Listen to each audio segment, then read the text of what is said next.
মেঘনা নিউজের বিশেষ সংবাদে আপনাকে স্বাগত। আজকের গুরুত্বপূর্ণ ও আলোচিত রাজনৈতিক সংবাদের বিস্তারিত নিয়ে হাজির হয়েছি। ঢাকার রাজনীতিতে আজ নতুন করে প্রশ্ন, আলোচনা আর বিতর্কের জন্ম দিয়েছে একটি ঘটনা। ঢাকা ৯ সংসদীয় আসনের স্বতন্ত্র প্রার্থী ও এনসিপির সাবেক নেত্রী তরুণ চিকিৎসক ডাক্তার তাসনিম জারার মনোনয়ন বাতিল করা হয়েছে। শনিবার ৩ জানুয়ারি বেলা 11:30টার দিকে ঢাকা জেলা রিটার্নিং কর্মকর্তা আনুষ্ঠানিকভাবে তার মনোনয়ন বাতিলের ঘোষণা দেন। এই ঘোষণার পর থেকেই রাজনৈতিক অঙ্গনে শুরু হয়েছে নানা আলোচনা।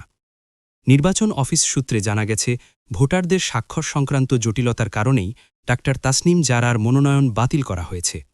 নির্বাচন আইন অনুযায়ী একজন স্বতন্ত্র প্রার্থীকে নিজ সংসদীয় এলাকার মোট ভোটারের অন্তত ১% সমর্থনসূচক স্বাক্ষর জমা দিতে হয়।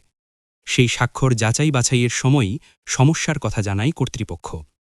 মনোনয়ন বাতিলের পর তাৎক্ষণিক প্রতিক্রিয়ায় ডাক্তার তাসনিম জারা বলেন, তিনি জানান, ভোটারদের স্বাক্ষর সংক্রান্ত সমস্যার কারণেই তার মনোনয়ন বাতিল করা হয়েছে।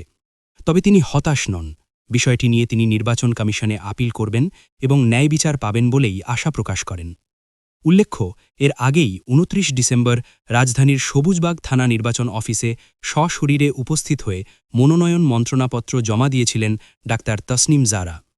একজন স্বতন্ত্র প্রার্থী হিসেবে নির্দিষ্ট নিয়ম মেনেই তিনি সমর্থন সংগ্রহ করেছিলেন বলে সংশ্লিষ্টরা জানান। হলফনামার তথ্য অনুযায়ী ডাক্তার তাসনিম জারার পেশায় একজন চিকিৎসক। চাকরি থেকে তার বার্ষিক আয় ৭,১৩,৩৩৩ টাকা। পাশাপাশি দেশের বাইরে তার আয় রয়েছে ৩,২০০ ব্রিটিশ পাউন্ড। আয়কর হিসেবে তিনি পরিশোধ করেছেন ৩৪,০৫৭ টাকা। সম্পদের বিবরণে দেখা যায়, তার নামে কোনো বাড়ি, ফ্ল্যাট, কৃষিজমি কিংবা অকৃষি জমি নেই। তবে তার কাছে রয়েছে প্রায় ২,৫০,০০০ টাকার অলংকার। ব্যাংকে নিজের নামে জমা আছে মাত্র ১০,০১৯ টাকা, আর হাতে নগদ রয়েছে ১৬ লাখ টাকা। এছাড়াও তার কাছে রয়েছে ২,২৭০ ব্রিটিশ পাউন্ড। সবচেয়ে গুরুত্বপূর্ণ বিষয় হল, হলফনামা অনুযায়ী ডাক্তার তাসনিম জারার বিরুদ্ধে কোনো মামলা, ঋণ, দায় কিংবা সরকারি পাওনা নেই। একজন প্রার্থী হিসেবে তার আর্থিক ও আইনি অবস্থান পুরোপুরি স্বচ্ছ বলেই নথিতে উঠে এসেছে। হলফনামায় তার স্বামীর সম্পদের তথ্যও উল্লেখ করা হয়েছে। তার হাতে নগদ রয়েছে ১৫ লাখ টাকা, পাশাপাশি রয়েছে ৬,০০০ ব্রিটিশ পাউন্ড। দেশের বাইরে স্বামীর আয় হিসেবে উল্লেখ করা হয়েছে ৩৯,৮০০ ব্রিটিশ পাউন্ড।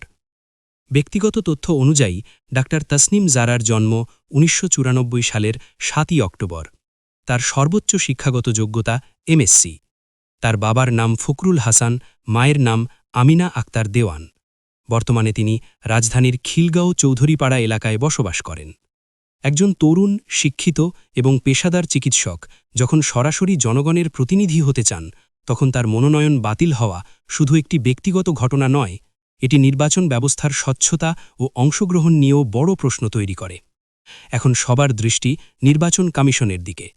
আপিলে ডাক্তার তাসনিম জারার মনোনয়ন ফেরত আসে কিনা, সেই সিদ্ধান্তই অনেক প্রশ্নের উত্তর দেবে।